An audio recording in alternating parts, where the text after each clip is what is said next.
My name is Melissa Rothfus, and I'm the Scholarly Communications Librarian here at Dalhousie. And today I'd like to spend just a few minutes with you talking about free or discounted open access publishing options that we have available through Dalhousie Libraries.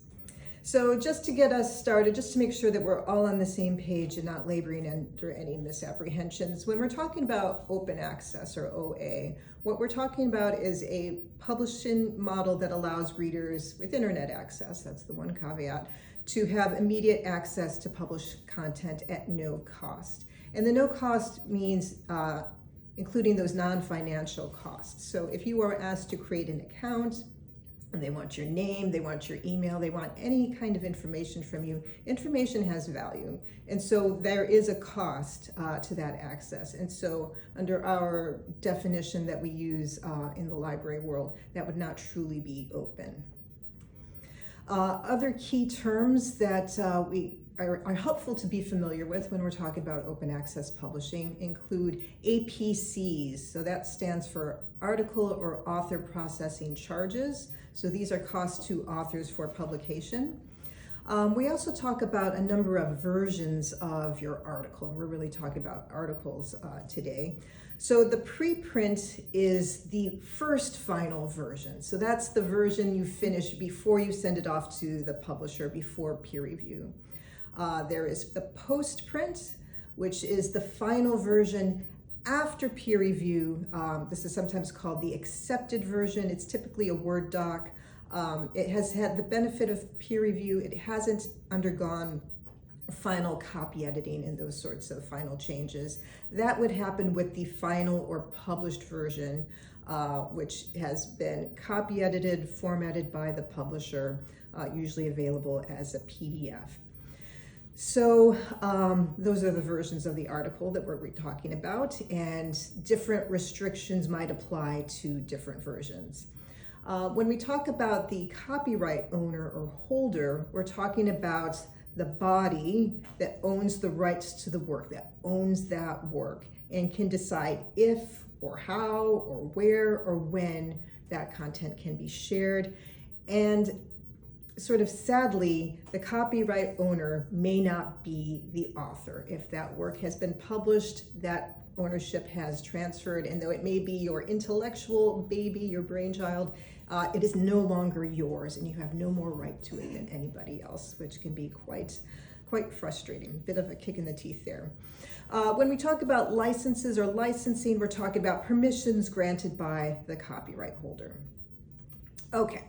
So the benefits of open access publishing are manyfold. So it promotes broader access to content by making it available to other scholars, to students, professionals, the general public, practitioners, decision makers, policy makers of various kinds. They all have access to that content no matter where they are, with whom they're affiliated.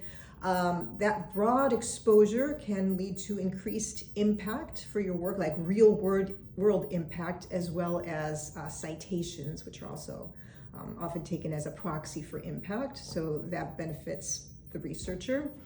You can retain copyright of your work, and that means that you can share it as you like. So that facilitates reuse and reaching those audiences, that knowledge translation that's so important for impact. And last but not least, some funding agencies require it. So if you want to stay in the good graces of your funder, you need to follow their policies, and that includes publishing open access those works that are the results of their funded research. There are not too many reasons not to publish OA, but for the sake of honesty, I will mention that certainly one of them is when you expect payment for your work. So this primarily applies to creative works, sometimes books. If you're going to be remunerated for that work, fair enough. You don't necessarily want to make it open in that circumstance if you want to keep receiving those payments. Another issue that has been raised in the past is safety issues, and that seems like an important one to keep in mind, although I would disagree that is a deterrent for open access publishing, because essentially when something is published, it's out there. It's not it's not something that can be restricted to any single population. Paywalls will make it less accessible, less convenient for the use of honest scholars, but it's not going to keep it out of the hands of anybody who might have any nefarious designs on people who work on the sort of thing that you're working on. So safety concerns are much better addressed through a variety of possible means, depending on the circumstances, and we would certainly encourage researchers to talk to mentors, talk to us in the library about some other more appropriate ways to disseminate research in possibly a more targeted fashion if safety is concerned, if you're working on, politically sensitive topics, for example. Okay, so let's talk about the tri-agency policy on open access, because this may well be the funder that you want to appease. So for SSHRC, NSERC, and CIHR, you have to make your work, your funded products of funded work, open access.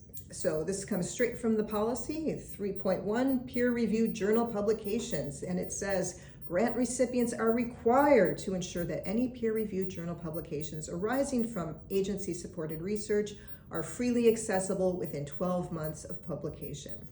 Okay, there is more than one way to comply. You don't necessarily have to spend money to comply, which is sometimes a misunderstanding.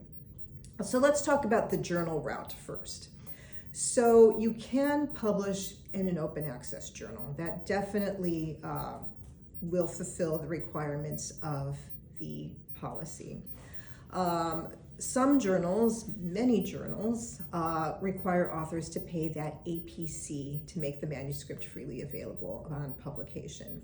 The cost of publishing in open access journals is an eligible expense, but of course, researchers would much rather use those funds for their research and not the publishing. So again, that's a little bit of a kick in the teeth there to have to pay those kinds of fees. It's important to realize other options, even within the open access journal suite of options. So the APC route tends to refer to gold open access journals. But there is such a thing as what we call a diamond open access journal, and those are journals that don't charge an APC. So they tend to be smaller because that's a scale that's more sustainable, where you have volunteer labor doing the work necessary to keep that journal in motion. Sometimes diamond open access journals can be larger when they have a sponsor who's helping to underwrite the costs of keeping the journal afloat and the work done. There's something called hybrid journals as well, which are open access journals, essentially gold open access journals that will, no, I shouldn't say that. They're traditional journals that publish work for free and keep them behind a paywall, but they also sort of combine themselves with some aspects of the gold open access journal, and that they will happily accept money to publish your work in their journal and make it open access. So that what we have is sort of closed paywalled content and open access content side by side, the same volume and issue. So those are hybrid journals. And we have a lot of agreements with publishers to make, in particular, those hybrid journals available to you to publish in for free. So when we look at the free to publish journals, here we have a list of publishers. I don't have a list of journals themselves because that's thousands, tens of thousands of journals with all these major publishers.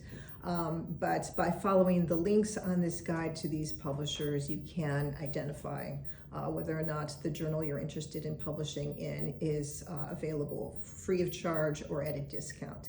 So it tends to be those hybrid journals that are free because we're already paying for the subscriptions for that paywalled content. So they're kind enough not to charge us twice is what's going on there. But yes, thanks to these agreements, you can publish at no additional charge, at no charge to you, in a hybrid journal. And we also have a number of agreements with major publishers to get you a discount on those gold open access journals as well.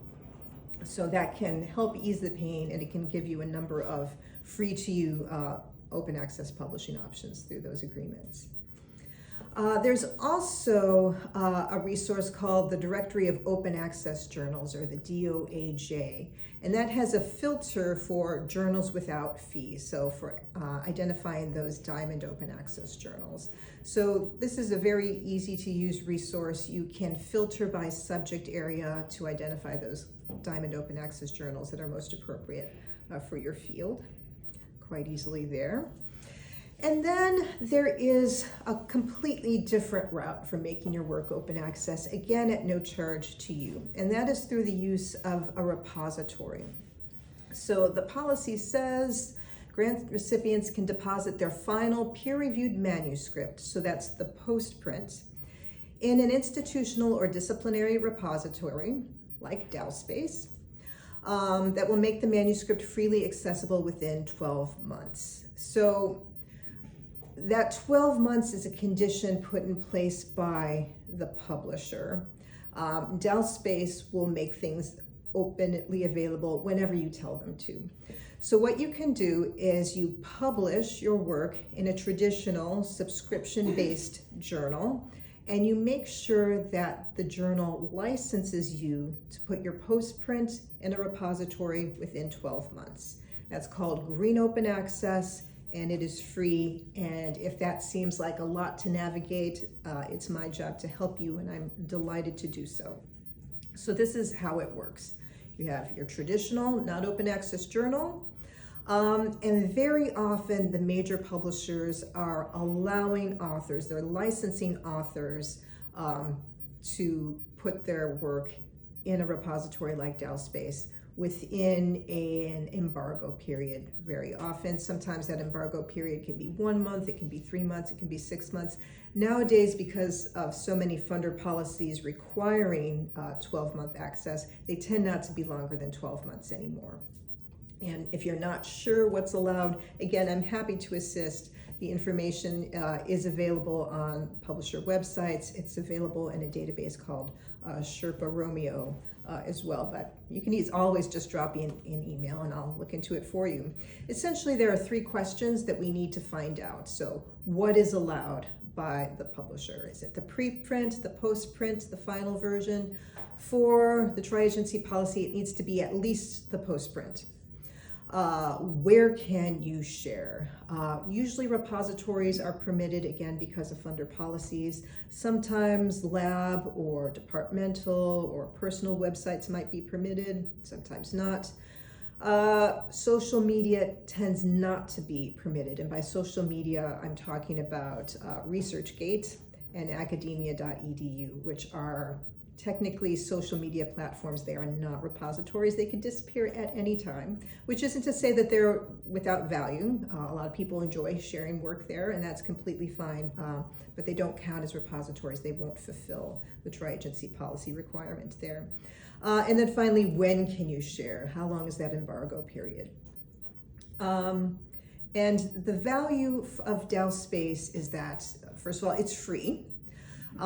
It is discoverable, so you can find work deposited in Dalspace through a Google search, which is handy.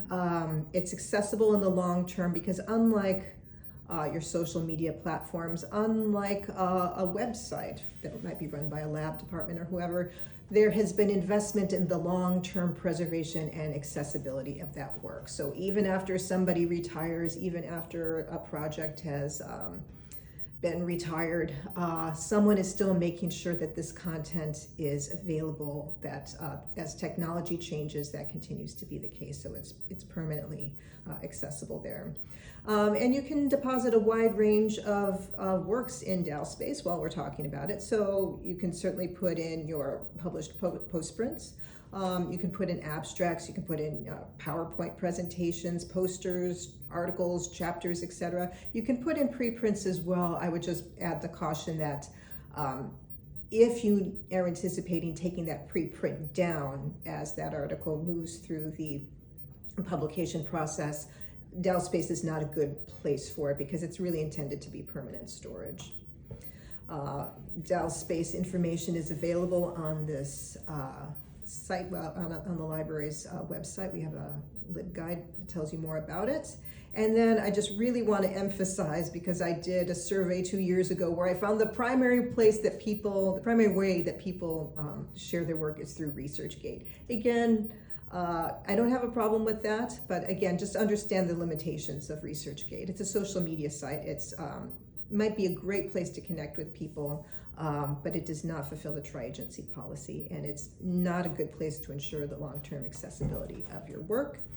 The policy tells us that these routes are not mutually exclusive, so that even if you publish in an open access journal, there's no reason why you can't put that final peer-reviewed manuscript in DalSpace as well. You can create sort of your own profile in DalSpace and then have the full text to your work. That might be particularly attractive to graduate students, early career researchers who may be on the job market, maybe looking to get their first major funding success. So that's just an easy way for people to check up on you and kind of see what you've done and what you can brag about yourself. Bottom line, you can make your work open access for free, because a lot of people are under the impression that open access and gold open access with those really pricey APCs are essentially the same thing, that they're synonymous. And while that's certainly a popular way to publish open access, it is not the only way. You can definitely make your work open access without any financial compromise. And we're happy to help you do it, to navigate those options. So please be sure to keep the libraries and our resources in mind.